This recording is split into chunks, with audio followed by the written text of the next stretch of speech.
let's learn how to do the perfect front lever from zero. So when we're talking about front lever, let's first of all address how the perfect front lever should look like.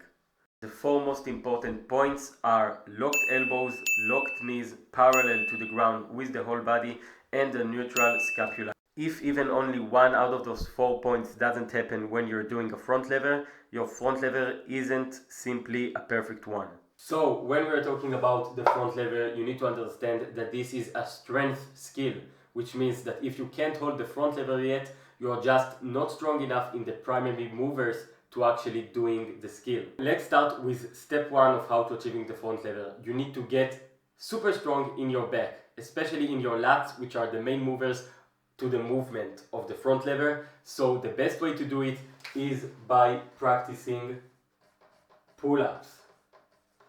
Okay, and when we're talking about pull-ups, I'm talking about weighted pull-ups for 50% of your body weight for multiple reps. So when we're talking about the goal of getting your weighted pull-ups or weighted chin-ups to 50% of your body weight added for multiple reps, I took myself as an example. So if my body weight is 70 kg, my goal is to get to 5 reps, at least 5, of 35 kg pull-ups, weighted pull-ups or weighted chin-ups.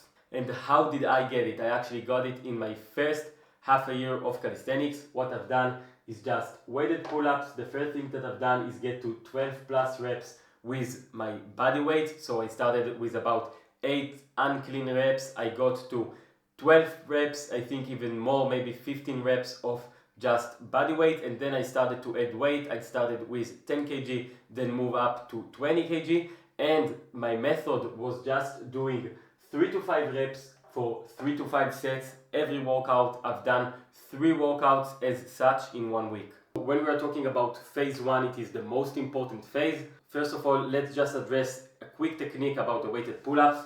Try to go chin over the bar with all the reps, locked elbows at the bottom. So even this is not enough, just go until you're locking your elbows completely, and train close to failure, because what you want to achieve is both strength and muscles. So the best way to do it is to train around RPE 8 to 9, so you're getting muscle fatigue, you're getting hypertrophy, but you're also getting enough strength because you're not going until failure in each set.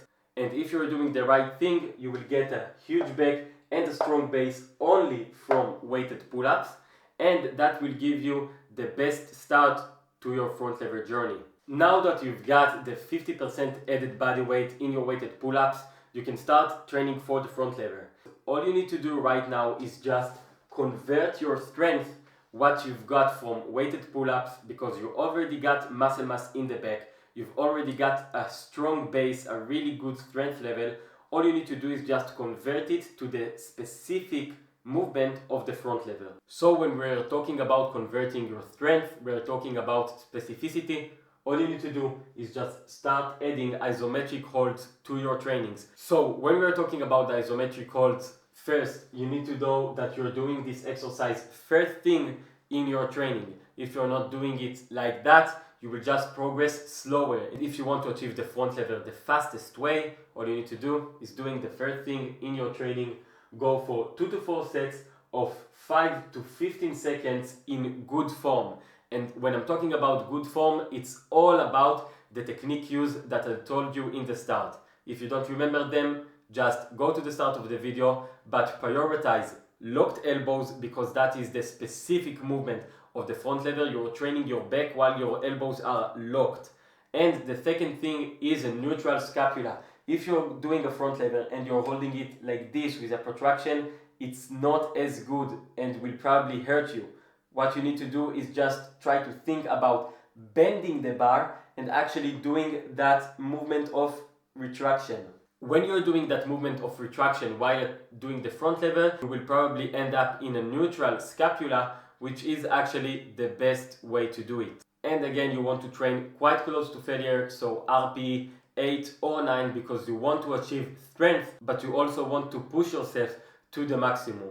The second exercise in your training plan will be the dynamic variation, and as I told you earlier, all you need to do is train the front lever in a full range of motion, so not just the static hold, but you can go from dead hang to front lever, or from front lever to inverted hang, or doing all the way from dead hang to the inverted hang, which is the most range of motion of all those exercises. This exercise is a secondary in your training plan, so just do it for 2 sets in your session for 3 to 8 reps and a little bit less close to failure, because that is just a second exercise. You want to get specific to the movement. You don't have to just push yourself until failure. All you need to do is just train those 2 movements, isometric holds for that really specific front lever gains, and the dynamic variation to work even more on the front lever, but in a range of motion progression and not just in a static hold.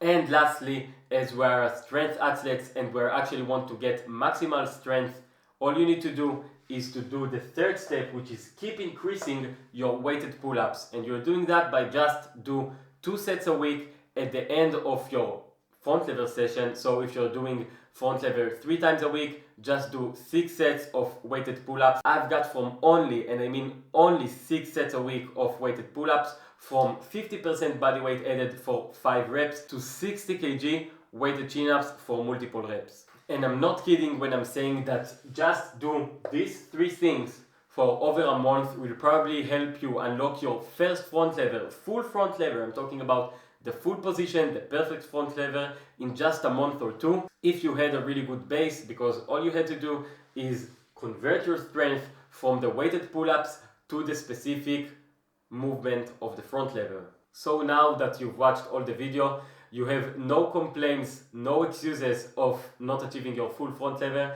because you have all the knowledge you need to know. Let's summarize it quickly. Just prioritize a strong base, get your weighted pull-ups to as high number as possible of percentages of body weight, with the minimum requirement of 50% added body weight for multiple reps. Then just learn about the technique or the form of the front lever, however you want to call it, with the locked elbows. Go for parallel to the ground with locked knees, and of course neutral scapula, and train specific for the front lever, because as you know, specificity is king. Just train your front lever in your isometric holds, in your dynamic holds. And the last thing that you want to do is keep increasing your weighted pull-up strength, because if you really want to get a really strong back and a huge back while actually doing the front lever, just keep pushing those weighted pull-ups weight until you get to 100% body weight added, which is actually a huge accomplishment even if you're just training calisthenics.